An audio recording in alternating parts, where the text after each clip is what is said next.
istana dan tragedi atau kelalaian apa yang menyebabkan kematian bagi penampakan kepala buntung di sana, guys. Assalamualaikum warahmatullahi wabarakatuh.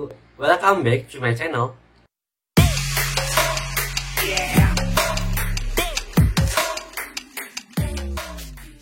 Thanks banget guys udah klik channel ini. Dan di video kali ini guys, gue bakal bahas tentang misteri di balik tutupnya mie Malen. Nah guys, bagi kalian yang belum subscribe channel ini, please subscribe dulu, terus di like dan dinyalain notifikasinya.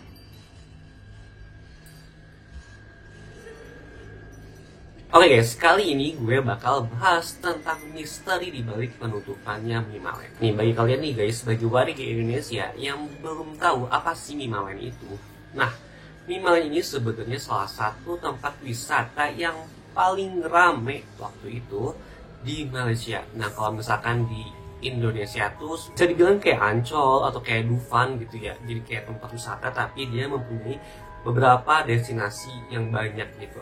Nah, begitupun dengan mie Malen, salah satu destinasi wisata yang populer di Malaysia yang memiliki luas tanah sampai 300 hektar. Wow, besar banget ya guys, bisa kebayangkan gimana luasnya. Nah, sebenarnya guys, nama mie Malen sendiri yaitu sebuah singkatan dari Malaysia Miniature Inland. Nah, mungkin kebayang juga gak sih kenapa bisa dibilang miniatur Malaysia Inland, karena memang di tempat destinasi ini tuh kayak banyak banget, sampai kayak ada tempat wisata alamnya, ada tempat waterboom, kolam renang, terus ada juga kayak motel, villa, pokoknya bener-bener tempat yang luas banget. Sampai ada juga ini loh guys, kebun binatang, tapi kayak tempat kayak kebun binatang sih, taman hewan purbakala, taman hewan prasejarah yang kayak dinosaurus atau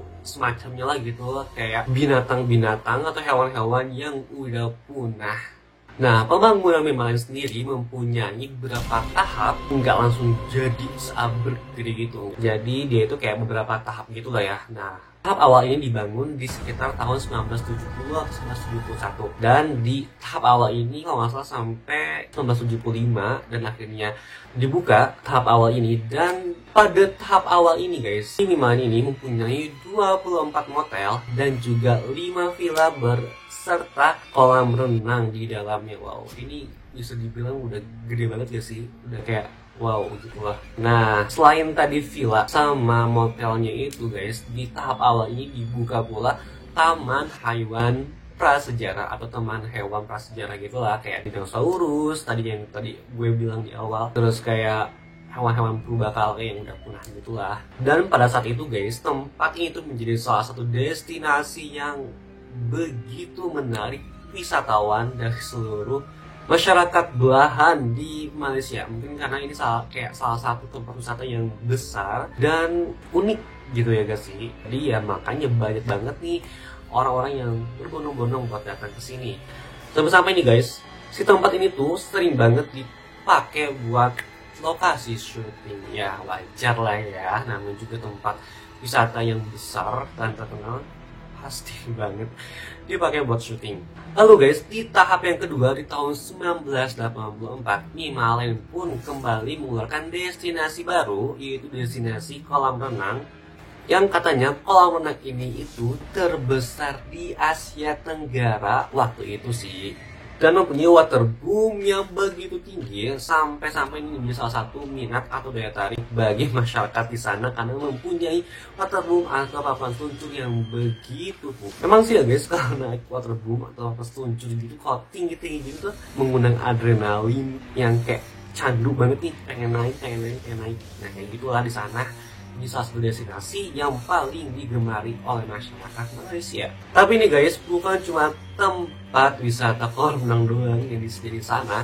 Nah, beberangan pun di sana itu dibuka kayak tempat wisata alam, kayak buat tempat hiking, terus ada tempat buat naik perahu, terus ada tempat kolam buat mancing juga bagi yang mancing masing. Di sana juga ada tempat wisata buat mancing. Terus ada juga giant mesh dan macam-macam di sana banyak banget. Nah guys, tapi setelah bertahun-tahun Mimalen menemani keceriaan masyarakat Malaysia, terjadilah tragedi di tahun 1993 yang mungkin ini menjadi salah satu sejarah yang tak terlupakan bagi masyarakat Malaysia karena tragedi yang merenggut nyawa orang. Nah, kejadian ini terjadi di tahun 1993, di mana saat itu ada salah satu wisatawan asal Singapura berusia sekitar 27 tahun. Dia sedang menaiki wahana waterboom tersebut, tapi nahasnya gengs, karena ada tragedi atau kelalaian apa yang menyebabkan kematian bagi si orang tersebut. Nah, pada akhirnya si Mimalen pun ditutup paksa oleh masyarakat karena dikhawatirkan akan terjadi lagi korban-korban atau kelalaian lainnya. Nah guys, di tahun selanjutnya, di tahun 1994, mungkin karena nggak terawat atau gimana gitu ya guys, jadi banyak banget nih kerusakan-kerusakan yang terjadi di wisata atau tempat destinasi si Mimalen ini. Nah, salah satunya ini kolam renang yang ada di Mimalen ini mengalami kebocoran dan kayak longsor gitu yang menyebabkan air lumpur itu masuk ke dalam si kolam renangnya. Dan akhirnya si Mimalen pun dituntut untuk menutup akses wisatawan ini. Dan menurut informasi nih guys, katanya si Mimalen ini tuh sampai dituntut oleh beberapa agensi dan juga kerajaan di sana. Dan pihak Mimalen pun dituntut karena dakwaan kelalaian dalam operasional keamanan dan menyebabkan kematian. Nah, akibat tuntutan tersebut nih guys, Mimalen akhirnya resmi ditutup tahun 1994 karena dikhawatirkan akan lagi terjadi korban-korban selanjutnya karena kerusakan yang terjadi di Mimalen. Dan kini pun Mimalen udah jadi kayak terbengkalai, serem, banyak banget tumbuh-tumbuhan liar tumbuh di sana.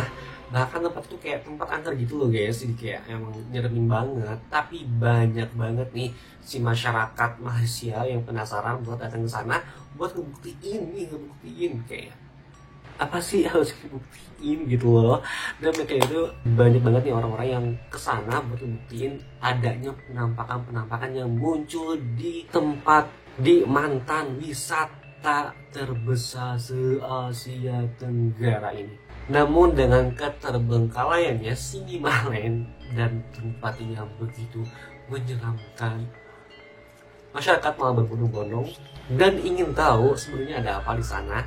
Dulu Mimalen dikenal dengan tempat wisatanya yang begitu populer dan begitu indah, tapi sekarang guys Mimalen terkenal dengan sebagai salah satu tempat termistis di Malaysia. Jadi nih guys, menurut si mantan karyawan Mimalen katanya yang namanya tempat wisata, apalagi tempat wisatanya ini tuh dikelilingi sama hutan-hutan, di pohon-pohon, pasti namanya hantu itu bakalan ada, nggak mungkin kalau nggak ada. Apalagi namanya tempatnya seluas 300 hektar dong, lu bayangin aja. Dan banyak bangunan-bangunan, kalau mau pasti kosong kan, pasti gak mungkin kalau nggak ada penunggunya. Jadi kalau kata si karyawan Mimalen ini dulu bilang ya udah, yang namanya juga tempat wisata dimanapun itu pasti ada aja yang namanya hantu atau penampakan-penampakan. Apalagi kalau itu tempat udah nggak dipakai, terbengkalai kayak sekarang ini, pasti namanya hantu pasti banyak bermunculan. Itulah kata si salah satu karyawan si Mimalen itu, mantan nih. Nah tapi ada lagi nih guys, kata si mantan yang satunya, mantan karyawan satunya maksudnya, bilang kalau ya selama gue kerja di sini tuh 20 tahunan gue kerja di sini bagian konstruksi bangunan di Mimalen, ya gue nggak pernah ngeliat apa-apa gitu, istilah kasarnya gitu lah ya. Jadi dia nggak pernah ngeliat ada namanya penampakan, ngedengar suara-suara apa ini, apa itu, nggak pernah ada sama sekali gitu kan. Jadi ya menurut dia itu mah cuman berita simpang siur doang, atau cuman sebuah karya seorang yang pengen nakutin orang dia takut di Mimalen. Tapi buktinya malah jadi salah satu wisata mistis di sana. Tapi guys, banyak juga nih orang yang pernah ngeliat kepala buntung di sana. Katanya itu ada warga sana sengaja dia datang ke tempat Mimalen ini dan dia itu ngeliat penampakan kepala buntung di sana guys. Terus ada juga nih guys, katanya dia tuh sengaja gitulah buat kesana, terus itu mendengar suara-suara yang lagi nangis atau suara orang nangis gitu tapi nggak tahu gimana itu suara asli kedengarnya. Nah terus kata menurut rumor juga guys, di sana itu emang sering banget kayak suara-suara orang nyanyi tuh nangis gitu dari sore sampai ke malam hari, pagi hari lagi kayak gitu dan gak hilang-hilang. Dan kayak ada sebuah grup atau sebuah geng sekelompok lah ya orang di sana tuh kayak dia tuh kayak mencari hantu atau mistis gitu. Nah dia tuh tiba ke sana tapi tiba-tiba dia tuh jatuh ke sandung. Tapi pas dia tuh gue tadi kesandung apa ya, dia tuh kayak nggak tahu dia tuh sandung apa, cuman tuh kayak berasa nginjak something, kayak nginjak sesuatu tapi nggak ada gitu loh. Ya begitulah ya, gue namanya tempat yang udah nggak dipakai, yang udah kosong, yang nggak berpenghuni, gue yakin yang pasti bakal ada penghuninya. Apalagi tempat Mimalen yang seluas itu bakal banyak banget kayaknya penghuni-penghuni di dalamnya. Lu bayangin aja dong, bisa kan lu bayangin seseram apa tempatnya kayak gitu. Ya pro dan kontra lah ya si hantu yang ada di sini tuh. Oke guys, sekian nih yang bisa gue bahas tentang misteri di balik penutupannya Mimalen. Thanks banget udah nonton video ini. Tapi sebelum udahan nih, jangan lupa untuk di like, subscribe, dan juga nyalakan notifikasinya. Thank you.